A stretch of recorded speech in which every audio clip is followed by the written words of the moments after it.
The night I realized my husband was not just a liar, but a monster who had systematically dismantled every part of my existence to protect his secrets, I was standing in the rain outside what used to be my home.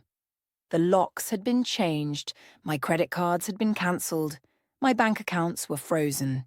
And according to the police officer who had shown up 40 minutes earlier, I was now a person of interest in a fraud investigation that could send me to prison for the next 15 years of my life. I had no idea how I had gotten here. I had no idea that the man I had loved for 9 years, the man I had built a life with, the man I had trusted with everything I was and everything I had, was the architect of my complete and total destruction. But standing there in the cold London rain, my clothes soaked through, my phone dead, my world shattered into a million pieces I could not even begin to count, I made myself a promise. I promised myself that Marcus Mitchell would pay for what he had done to me. Not with violence, not with rage, but with the same cold, calculated precision he had used to tear my life apart. I would find out every secret he had ever kept from me. I would expose every lie he had ever told. And I would make absolutely certain that when the truth finally came to light, it would burn his carefully constructed empire to the ground. But I am getting ahead of myself. To understand how I ended up homeless and accused of crimes I did not commit on a rainy Tuesday evening in November, I need to take you back to the beginning. I need to tell you about the man I fell in love with and how that love blinded me to warning signs that, looking back now, were screaming at me from the very first day we met. I was 27 years old when Marcus Mitchell walked into my life. I was working as a junior accountant at a mid-sized firm in Manchester, still paying off my student loans, still sharing a flat with 2 other women I had met through an online listing, still trying to convince myself that all the sacrifices I had made to get my degree were going to be worth it someday. I came from nothing. My mother raised me and my younger brother on her own after my father left when I was 6. She worked double shifts as a nurse for 20 years to give us a chance at a better life. She died of a heart attack 3 months before I graduated from university. She never got to see me walk across that stage. She never got to see me become the first person in our family to earn a degree. And that loss, that grief, that desperate need to make her sacrifice mean something drove every decision I made in those early years of my career. I was hungry. I was ambitious. I was determined to build a life that would have made her proud. And when Marcus Mitchell sat down across from me at that coffee shop in central Manchester and started asking me questions about property investment tax strategies, I thought I had finally found someone who understood that hunger. Someone who shared it. He was handsome in that effortless way that some men have, the kind of handsome that does not seem to require any work. Dark hair with just a touch of grey at the temples despite being only 32 at the time. Green eyes that seemed to catch the light in a way that made them sparkle when he smiled. Broad shoulders, strong hands. A laugh that filled whatever room he was in. He told me he was a property developer, that he had started his business with a small inheritance from his grandfather and had grown it into something substantial through hard work and smart investments. He told me he admired my work ethic, that he could tell just from talking to me for 5 minutes that I was someone who had earned everything she had. He told me he wanted to take me to dinner, and I said yes. I said yes because I was lonely. I said yes because I was tired of dating men who were intimidated by my career, or my ambition, or my refusal to pretend I was less intelligent than I was. I said yes because Marcus made me feel seen in a way that no one had made me feel since my mother died. And that feeling, that desperate craving for connection and understanding, made me overlook things I should have questioned from the very start. The first thing I should have questioned was how quickly everything moved. We had dinner that Friday night at a restaurant I could not have afforded on my own salary. We spent the entire weekend together. By the end of the following month, he had asked me to move in with him. By the end of the following year, we were engaged. And by the time I was 29 years old, I was Rebecca Holloway Mitchell, wife of one of Manchester's most successful young property developers, living in a beautiful home in Didsbury, driving a car that cost more than my mother had earned in 3 years of nursing, and wondering how I had gotten so improbably lucky. I did not question it. I did not ask myself why a man like Marcus, who could have had anyone he wanted, had chosen me.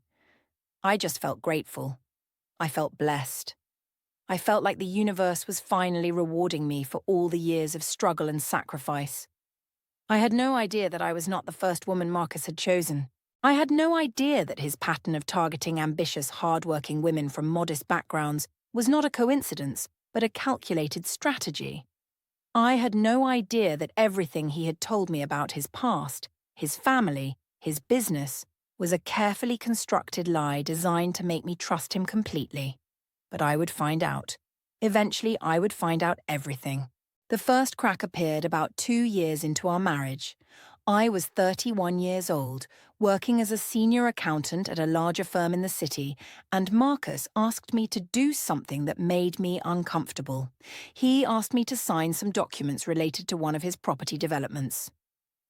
It was a formality, he said, just paperwork.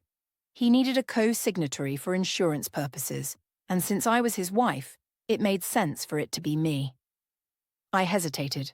I asked if I could read the documents first, and he laughed and said I was being paranoid, that I was the accountant in the family and surely I understood that business dealings required a certain amount of trust between partners.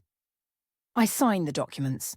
I signed them without reading them carefully because I trusted him, because I loved him, because I could not imagine that the man who held me every night, who told me he loved me every morning, who had given me a life I had never dreamed of having, would ever do anything to hurt me.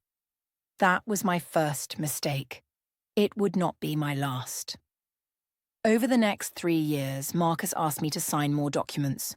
Always formalities, always paperwork, always with that same reassuring smile and that same gentle dismissal of my concerns. And I kept signing. I kept trusting, even when something in the back of my mind started whispering that I should be more careful. I pushed those whispers away. I told myself I was being silly. I told myself that my difficult childhood had made me paranoid, that I was seeing danger where there was none. I told myself that Marcus loved me and would never do anything to jeopardize our future together.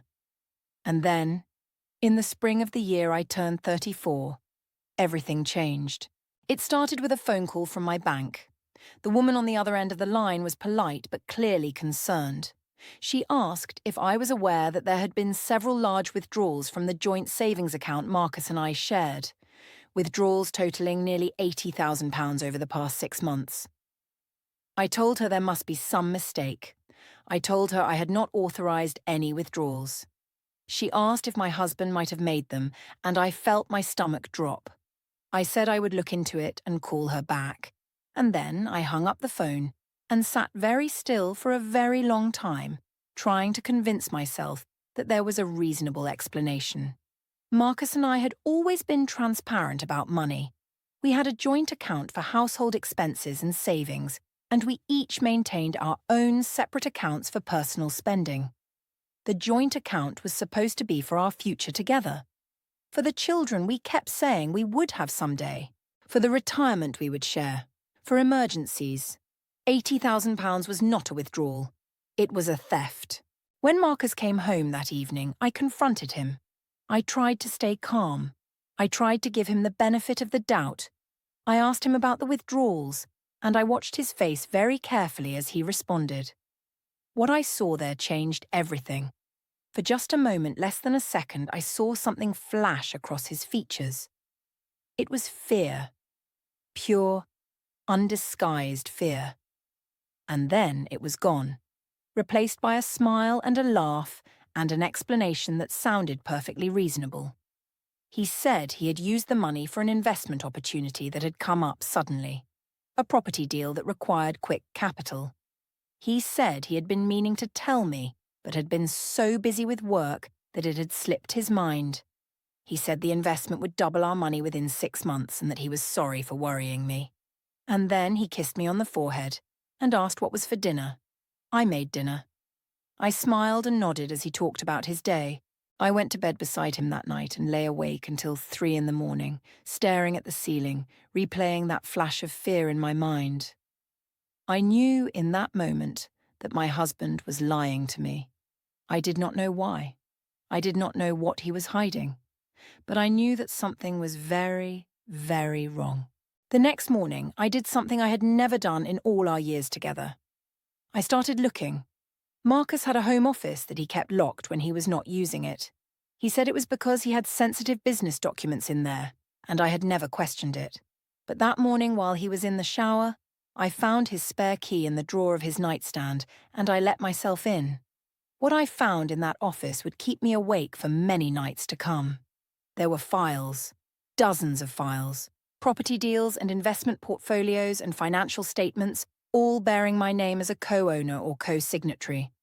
Properties I had never seen, investments I had never agreed to, debts I had never known about, and in the bottom drawer of his desk, locked with a small key that was hidden inside a hollowed-out book, I found something that stopped my heart. A folder labelled Contingency.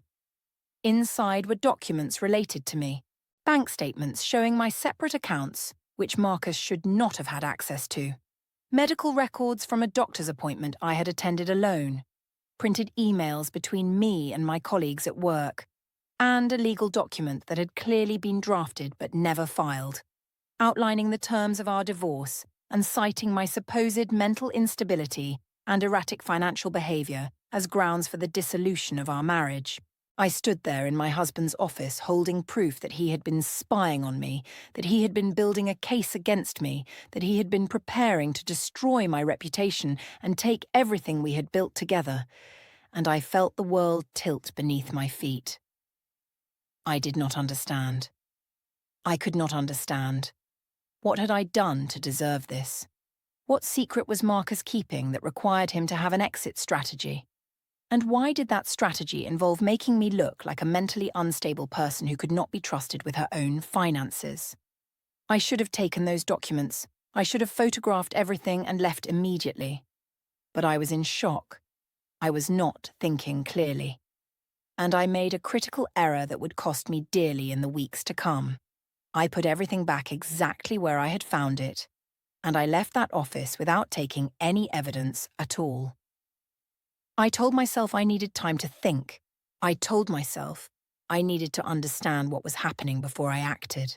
I told myself that maybe, just maybe, there was an explanation that would make all of this make sense. But there was no explanation that could justify what Marcus was planning to do to me. And by the time I realized the full scope of his betrayal, it was almost too late. For the next several weeks, I pretended that nothing was wrong. I smiled at Marcus over breakfast. I kissed him goodbye when he left for work. I made dinner and watched television and went to bed beside him every night as if my entire world had not been turned upside down. But behind that facade of normalcy, I was investigating. I was digging into our finances, into Marcus's business dealings, into every aspect of our life together that I had previously taken for granted. And what I found was terrifying.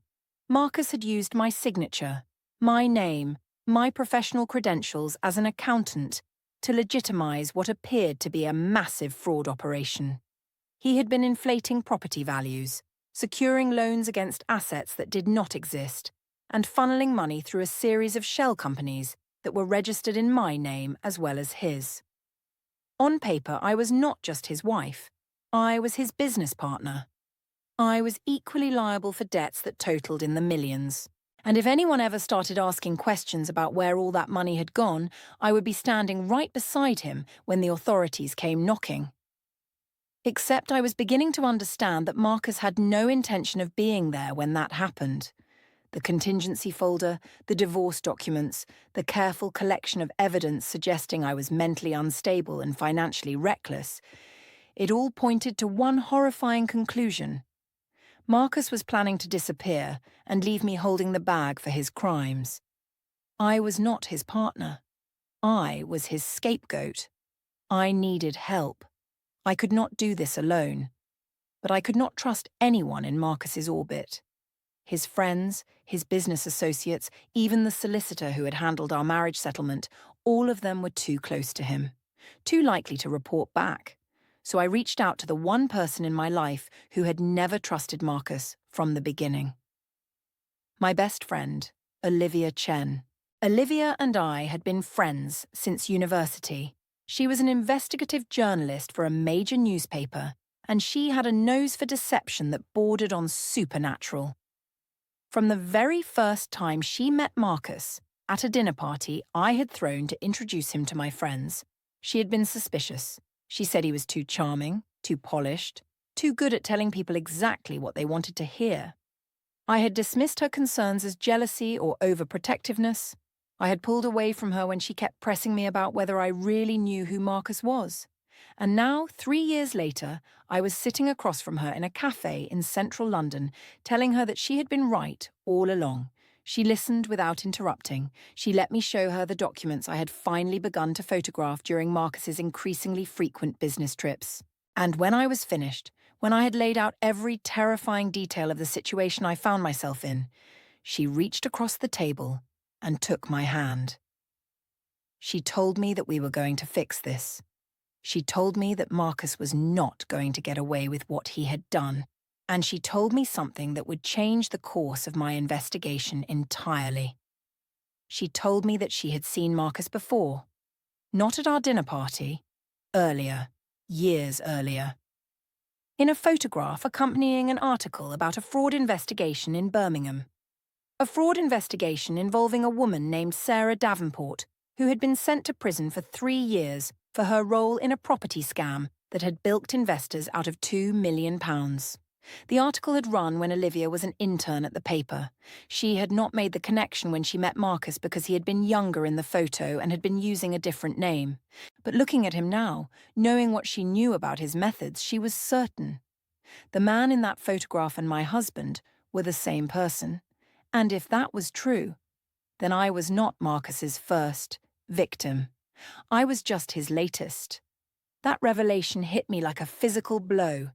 I had spent weeks trying to understand why Marcus would do this to me, what I had done to deserve such calculated cruelty. But the answer was simpler and more devastating than I had imagined. I had done nothing wrong. I had simply been useful.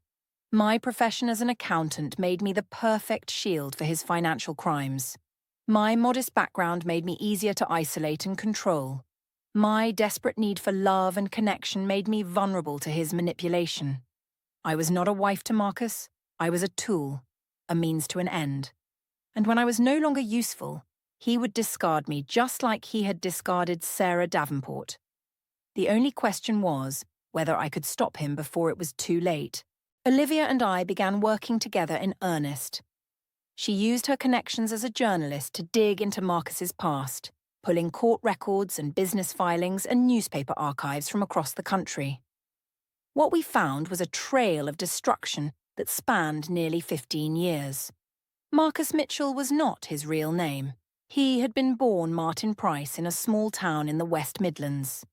His father had been a small-time con artist who had died in prison when Martin was 17. His mother had remarried and cut off all contact with her son, and Martin, with no family and no prospects, had reinvented himself as Marcus and set out to build his own criminal empire.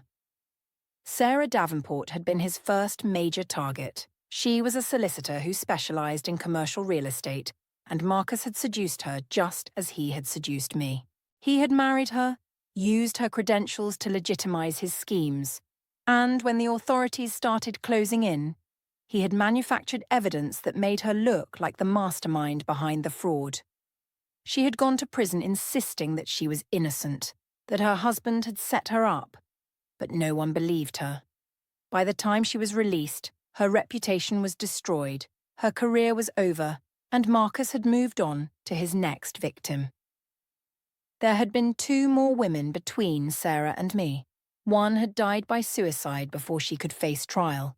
The other had simply disappeared, and no one knew what had happened to her. I felt sick when Olivia told me about them. I felt like I was looking at my own future. And I swore to myself, to their memories, that I would not let Marcus do to me what he had done to them.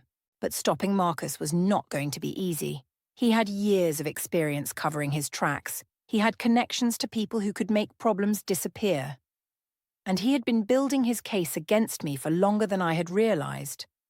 When I started examining our finances more closely, I discovered that Marcus had been moving money around for years, always in ways that made it look like I was the one making the decisions. Emails authorizing transfers had been sent from my account while I was at work, using passwords that Marcus had somehow obtained. Documents bearing my signature had been filed with banks and investment firms, and while I was certain I had never signed them, proving that would be nearly impossible. Marcus had not just framed me for his crimes, he had created a digital footprint that suggested I was the one who had been committing fraud all along and that he was the innocent husband who had no idea what his wife was up to. It was brilliant in a horrible way. It was the kind of scheme that only someone with no conscience could execute, and it made me realize that I needed more than just evidence. I needed a way to make Marcus incriminate himself. I needed to catch him in the act of trying to destroy me. The opportunity came sooner than I expected. In late September, about 4 months after I first discovered the contingency folder, Marcus told me he was going on a business trip to Dubai. He would be gone for 10 days, and he seemed more relaxed than usual, almost cheerful. I recognized that cheerfulness for what it was. He thought he was almost finished. He thought the trap was set and he was about to spring it. So I decided to set a trap of my own. While Marcus was away, I went through our house from top to bottom. I found the burner phones he had hidden in the garage. I found the offshore account statements tucked inside a false panel in his closet. I found a safety deposit box key that led me to a bank in central London, where I discovered a box containing passports in 3 different names, stacks of cash in multiple currencies, and something that made my blood run cold. A detailed timeline of my supposed mental breakdown, complete with fabricated medical reports and statements from witnesses I had never met, all dated for the week following Marcus's return from Dubai. He was not just planning to frame me. He was planning to have me committed. He was going to use the fraud investigation to paint me as a criminal and the mental health allegations to paint me as unstable, and between the two, he would ensure that no one ever believed a word I said against him. I would spend the rest of my life being dismissed as a crazy woman who had invented conspiracy theories to explain her own crimes. I would never be able to clear my name. I would never be able to rebuild my life. And Marcus would walk away with everything. But he had made a mistake. He had underestimated me. He had assumed that the woman he had been manipulating for 7 years would never find the courage to fight back. And he was wrong. The night before Marcus was due to return from Dubai, I made copies of everything I had found: the burner phones, the offshore accounts, the fabricated medical reports, the timeline of my supposed breakdown. I gave copies to Olivia, who put them in a safety deposit box under her own name. I gave copies to my solicitor, a woman I had retained in secret using money I had been slowly squirreling away in an account Marcus did not know about. And I gave copies to Detective Arthur Brennan of the Metropolitan Police Financial Crimes Unit, who had been investigating Marcus under his previous identity for nearly 3 years without being able to make an arrest. Detective Brennan was cautious. He warned me that the evidence I had collected might not be enough on its own, that Marcus was skilled at explaining away incriminating documents and shifting blame onto others. He told me that we needed Marcus to confess, or at least to say something that would clearly implicate him in the fraud. He asked me if I was willing to wear a wire, and I said yes. Without hesitation, I said yes. The next 48 hours were the most terrifying of my life. Marcus returned from Dubai in high spirits, bringing me an expensive piece of jewelry and talking excitedly about a new deal he was working on. I smiled and thanked him and wore the necklace to dinner that evening. And all the while I was thinking about the recording device hidden in the lining of my handbag. The device that was capturing every word he said. The device that would, if everything went according to plan, be the key to his destruction. For 2 days, I let Marcus believe that everything was normal. I let him think he had me completely fooled. And on the third day, I did something that would change everything. I told him I had found the contingency folder. The look on his face when I said those words was something I will never forget as long as I live. For just a moment, the mask slipped completely. I saw the real Marcus, the cold, calculating predator who had destroyed so many lives without a shred of remorse. And then the mask was back and he was laughing, telling me I must have misunderstood, asking me what I thought I had seen. I told him I had seen the documents, the divorce papers, the fabricated mental health reports, the timeline of my breakdown. I told him I knew about Sarah Davenport, about the other women he had used and discarded. I told him I knew that Marcus Mitchell was not his real name. And I watched as his face went through a series of transformations, from amusement to concern to barely concealed rage. He asked me what I wanted. He asked me how much it would cost to make this go away. And I realized, with a mixture of horror and satisfaction, that he thought I was trying to blackmail him. He thought I was just like him. He thought I wanted money to keep quiet. So I told him yes. I told him I wanted £10 million and a guarantee that I would never be implicated in any of his schemes. I told him to transfer the money to an offshore account and I would disappear and he would never hear from me again. And he agreed. Without hesitation, he agreed. He told me he always knew I was smarter than I let on. He told me we could have been partners if I had shown this side of myself earlier. And then, speaking clearly and calmly into the hidden microphone in my handbag, he laid out exactly how he had committed fraud using my name, exactly how he had planned to frame me, and exactly how he had done the same thing to Sarah Davenport and the other women before me. He was so arrogant, so certain that he had the upper hand, so convinced that I was just another problem to be solved with money. He had no idea that every word he said was being recorded. He had no idea that Detective Brennan and 2 other officers were sitting in a van parked 3 streets away, listening to his confession in real time. And he had no idea that the moment he admitted to transferring money to that offshore account, he would be completing the final piece of evidence needed to arrest him for money laundering and fraud. The arrest happened the following morning. I was not there to see it. I had spent the night at Olivia's flat, unable to go back to the house I had shared with a man who had planned to destroy me. But Detective Brennan called me to let me know when it was done. He told me that Marcus had been taken into custody without incident, that he had seemed genuinely shocked when the officers appeared, that he had demanded to speak to his solicitor and insisted that there had been some kind of mistake. There had been no mistake. For the first time in his criminal career, Marcus Mitchell had been outmaneuvered, and I had been the one to do it. But the arrest was just the beginning. What followed was months of legal proceedings, depositions, and court appearances that tested every ounce of strength I had. Marcus's defense team was aggressive and well-funded. They tried to discredit me, to paint me as a vindictive wife who had fabricated evidence against her husband. They tried to suggest that I had been a willing participant in the fraud and was now trying to save myself by turning on my partner. They dug into my past, my mother's death, my childhood struggles, and tried to use my vulnerabilities against me. But they could not argue with the recording. They could not explain away Marcus's own voice, clearly and calmly confessing to crimes spanning nearly 15 years.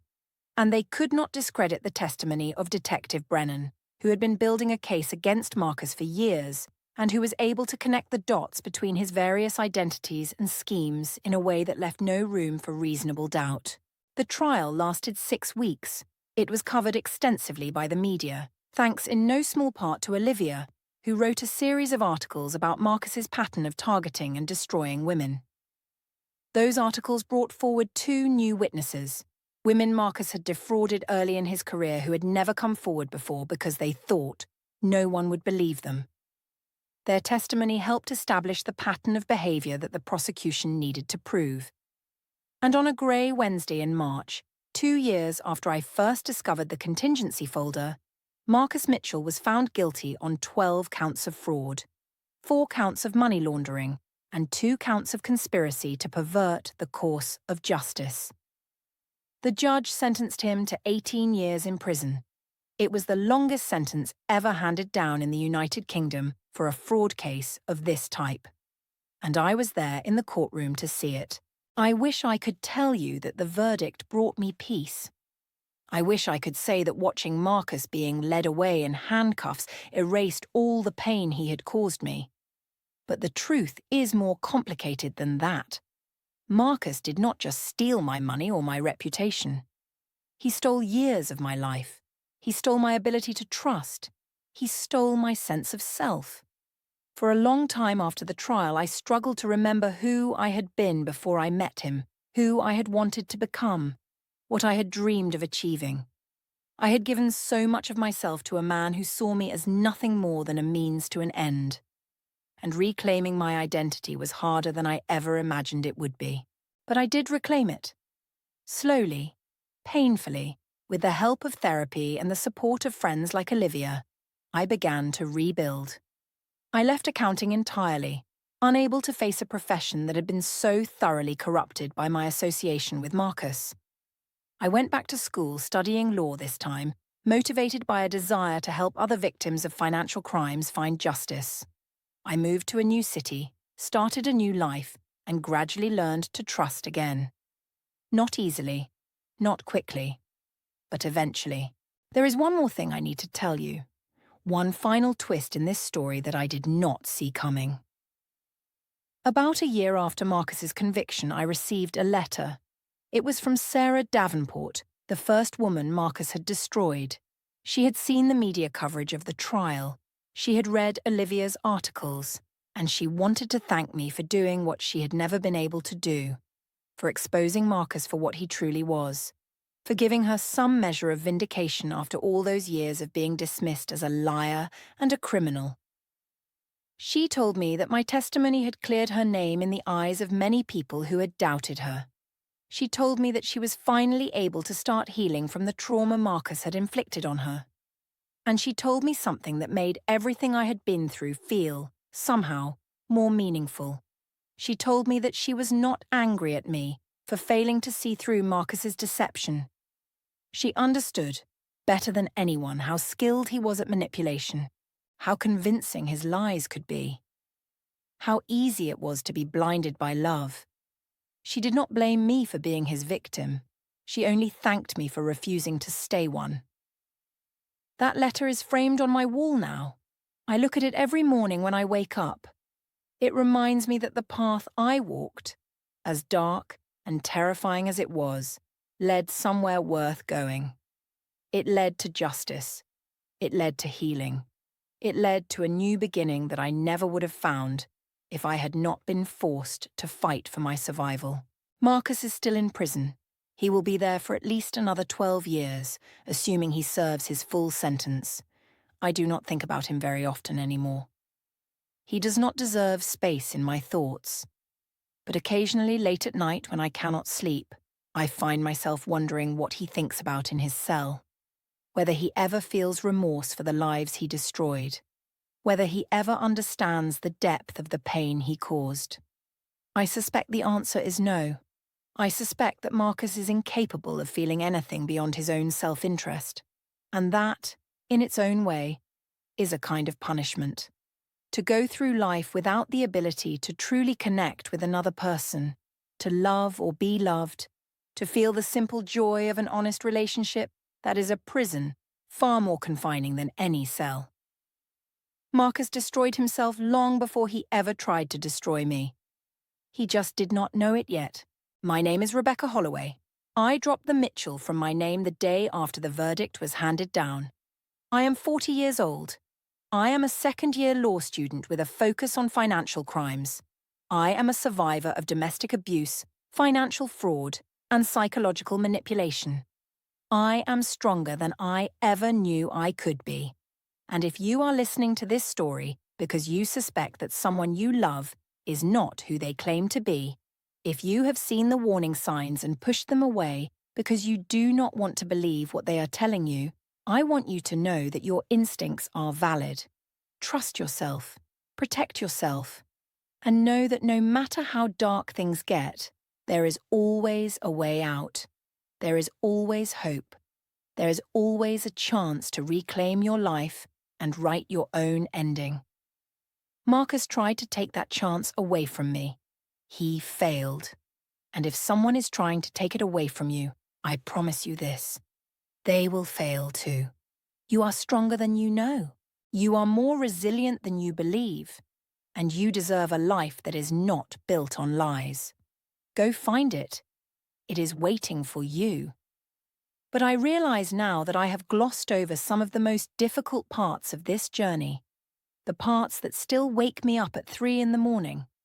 The parts that I have never told anyone except my therapist, and now all of you. Because the truth is, the period between discovering Marcus's betrayal and his eventual arrest was not a straightforward march toward justice. It was a chaotic, terrifying descent into a nightmare I could not have imagined. Let me tell you about the worst night. The night I mentioned at the beginning of this story. The night I stood in the rain outside my own home with nowhere to go and no idea how I was going to survive. That night came about 2 weeks after I confronted Marcus with what I knew. 2 weeks after I thought I had the upper hand. 2 weeks after I made a critical mistake that almost cost me everything. After our confrontation, after Marcus confessed to the recording device without knowing it, I should have left immediately. Detective Brennan had arranged for me to stay at a safe location while they prepared the arrest. But I hesitated. I wanted to gather a few more documents from the house. I wanted to make sure I had everything I needed, and in that hesitation, I gave Marcus the opening he needed to strike back.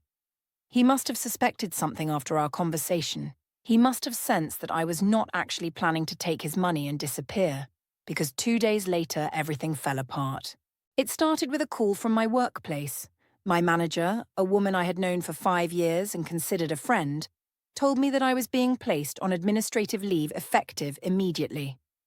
There had been allegations of financial impropriety.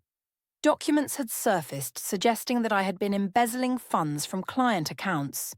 An investigation was underway, and until it was resolved, I was not to come into the office or contact any of my colleagues. I tried to explain. I tried to tell her that this was all a setup, that my husband was the one committing fraud and was framing me to cover his tracks. But I could hear the doubt in her voice. I could tell she did not believe me. Why would she? The evidence Marcus had manufactured was compelling. He had been building this case against me for years, planting documents, creating false trails, constructing a narrative in which I was the criminal and he was the victim. To anyone who did not know the truth, it looked damning. That same afternoon, I discovered that my personal bank accounts had been frozen. Marcus had reported fraudulent activity on our joint accounts and had somehow convinced the bank that I was responsible. He had used his connections, his charm, his ability to manipulate anyone he encountered to make me look like a criminal. My credit cards were cancelled. My phone was shut off when the bill went unpaid. And when I tried to use my debit card to buy groceries that evening, it was declined. I was standing in the middle of a supermarket with a trolley full of food I could not pay for, my face burning with shame, and I realized with horrible clarity just how thoroughly Marcus had trapped me. He had taken away my job, my money, my ability to communicate with the people who might help me, and I knew, with a certainty that made me feel sick, that he was not done yet. When I got home, there was a police car parked in front of our house. 2 officers were waiting for me at the door. They were polite but firm. They told me they had received a complaint from my husband about threatening behavior. They told me that Marcus had provided evidence suggesting I was unstable and potentially dangerous. They told me they would need to ask me some questions at the station. I went with them. What choice did I have? For 3 hours, I sat in an interrogation room and answered questions about my mental health, my finances, my relationship with my husband. I tried to stay calm. I tried to explain that Marcus was the one who had committed crimes and was now trying to frame me, but I could see the skepticism in their eyes. They had already spoken to Marcus. They had already seen the fabricated evidence he had provided, and they thought I was either delusional or lying. By the time they released me, it was after midnight. They did not charge me with anything, but they warned me to stay away from Marcus and our home. They told me he had requested a protective order, claiming that he feared for his safety. The irony would have been funny if it was not so devastating. The man who had planned to have me committed, who had manufactured evidence to send me to prison, who had spent years systematically destroying my life, was claiming to be afraid of me. And the system was believing him. I took a taxi to our house, thinking I could at least gather some of my belongings and figure out where to stay for the night. But when I arrived, I discovered that the locks had been changed. My key did not work. I rang the doorbell, thinking maybe Marcus would at least let me get my things, but no one answered. I stood there on the doorstep of the home I had lived in for 7 years, and I realized that I had nothing. No money, no job, no phone, no place to stay, no one to call. It had started to rain and I did not even have an umbrella. I sat down on the front steps and I cried. I cried until I had no tears left. And then I sat there in the cold rain, and I tried to figure out what to do next. That was the lowest point, the moment when I came closest to giving up. I thought about walking to the nearest bridge and throwing myself into the river. I thought about how easy it would be to just stop fighting, to let Marcus win, to disappear the way his other victims had disappeared. I was so tired, so broken, so completely alone. But something stopped me. A memory of my mother, working double shifts to give me and my brother a chance at a better life. A voice in my head that sounded like her, telling me that she had not sacrificed everything so that I could give up at the first sign of trouble. A spark of anger, small but persistent, that reminded me that I had done nothing wrong, that I was not the criminal here, that I deserved justice, and so did Sarah Davenport, and so did all the other women Marcus had destroyed. I got up off those steps.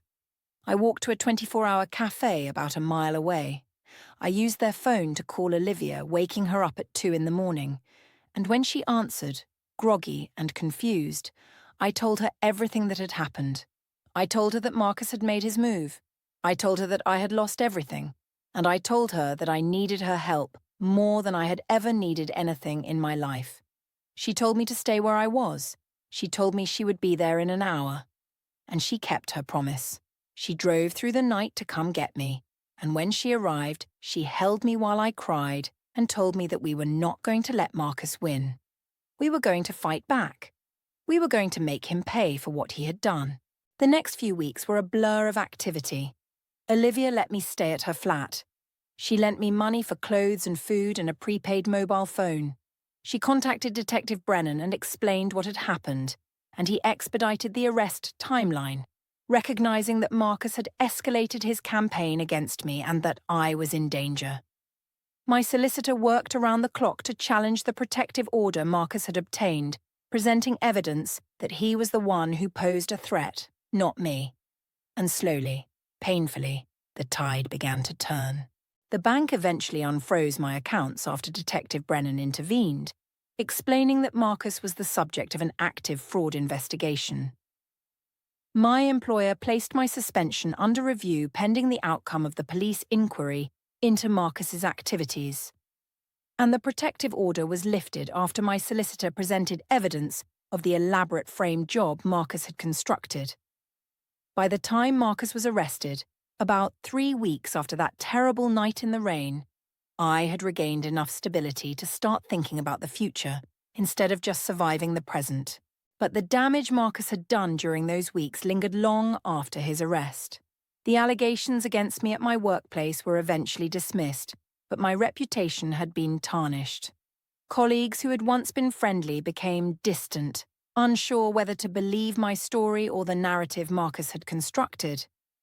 I realized I could not go back to that job, could not rebuild my career in a field where my name had been associated with fraud. even if those associations were unfounded. That was when I decided to leave accounting entirely and pursue a new path. A path that would let me help others who had been victimized the way I had been. A path that would give my suffering some kind of meaning.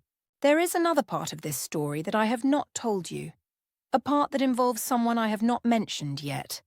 Her name was Cassandra Webb, and she was Marcus's assistant. For 5 years, she had worked closely with him, managing his schedule, organizing his files, handling the day-to-day operations of his fraudulent enterprises. I had always assumed she was complicit in his crimes. I had always thought of her as an enemy, someone who had helped Marcus destroy me and all the women who came before me.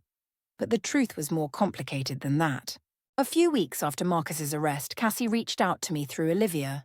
She said she needed to talk. She said there were things I needed to know, things that might help with the prosecution. I agreed to meet her, though I brought Olivia with me as a witness and a protector. We met at a neutral location, a conference room at Olivia's newspaper, and I prepared myself to confront another person who had participated in my destruction. What I encountered instead was a young woman who was as much a victim as I was. Cassie had started working for Marcus when she was 24 years old, fresh out of university with a degree in business administration and massive student debt. Marcus had offered her a salary that seemed too good to be true, and she had been too desperate to question it. At first, she did not understand what was really going on. The financial transactions seemed legitimate if complex. The paperwork was confusing, but not obviously illegal. It was only after a year or so that she began to realize the true nature of Marcus's business. And by then, she was trapped. Marcus had been careful to implicate her in his schemes, using her name and her signature on documents that would make her culpable if anything went wrong. He had told her, in terms that left no room for misunderstanding, that if she ever tried to leave or expose him, she would go to prison along with him. And she believed him. She stayed silent, complicit, terrified for 4 more years, until I brought the whole thing crashing down. Cassie gave testimony at Marcus's trial.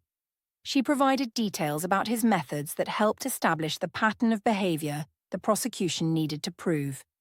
In exchange for her cooperation, she was granted immunity from prosecution and placed in a witness protection program. I could have resented her for the role she played in my suffering. I could have seen her as just another person who had helped Marcus destroy me. But sitting across from her in that conference room, seeing the fear and the shame in her eyes, I could not find it in myself to hate her. She was young and desperate and scared, and Marcus had exploited those vulnerabilities just as he had exploited mine. We were both his victims. The only difference was that I had found a way to fight back, and she had been too afraid to try. I told her I did not blame her. I told her I hoped she could find a way to heal and move on.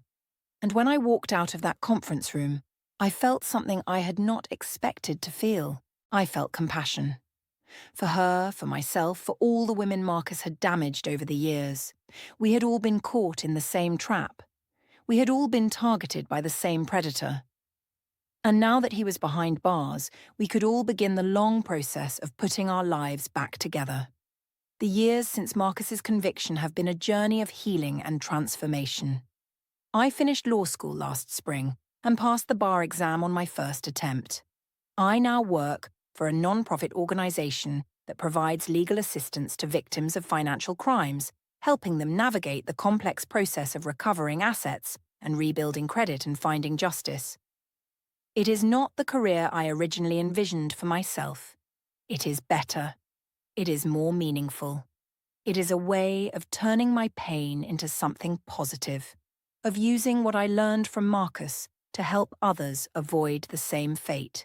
I have also done a great deal of work on myself. Years of therapy helped me understand why I was so vulnerable to Marcus's manipulation, why I ignored the warning signs, why I stayed so long in a relationship that was slowly destroying me. I learned about trauma bonding, about the psychology of abusive relationships, about the way predators like Marcus target people with specific vulnerabilities. I learned that being a victim did not mean I was weak or stupid. It meant I was human. It meant I had been targeted by someone who was very, very good at what he did, and I learned that healing was possible even from the deepest wounds. I have not been in a romantic relationship since my divorce from Marcus was finalized. I am not ready. I may never be ready. The trust that was broken when I discovered his betrayal has not fully healed, and I am not sure it ever will. But I have learned to be okay with that. I have learned that romantic love is not the only kind of love that matters. I have Olivia, who has been my rock through all of this. I have my colleagues at the non-profit, who have become like family to me. I have my clients, whose gratitude and resilience inspire me every day. And I have myself, my own company, my own thoughts, my own dreams for the future. For a long time, I thought I needed a partner to be complete. Marcus taught me otherwise. He taught me in the most painful way possible that I am enough on my own, that my worth is not determined by whether someone loves me, that the most important relationship I will ever have is the one I have with myself. There is one more thing I want to share before I end this story. About 6 months ago, I received a letter from the prison where Marcus is serving his sentence. It was from him. I do not know how he got my address. I do not know what he hoped to accomplish by writing to me. But I opened the letter anyway, my hands shaking, my heart pounding, bracing myself for whatever manipulation he might attempt. The letter was short. It said that he had been thinking about me. It said that he had been reflecting on his life and his choices and the harm he had caused. It said that he wanted me to know he was sorry. And it asked if there was any possibility of forgiveness. I sat with that letter for a long time. I read it over and over, looking for the manipulation, the hidden agenda, the trick I knew must be there. But I could not find one. It seemed on the surface to be a genuine expression of remorse. I wrote him back. I told him that I did not believe his apology. I told him that a man who had systematically destroyed the lives of multiple women over a period of 15 years did not suddenly develop a conscience because he got caught. I told him that even if his remorse was genuine, it changed nothing. The damage he had done could not be undone. The lives he had ruined could not be rebuilt. And no amount of apology would ever make up for the pain he had caused. I told him that I hoped for his sake that he would use his time in prison to become a different person.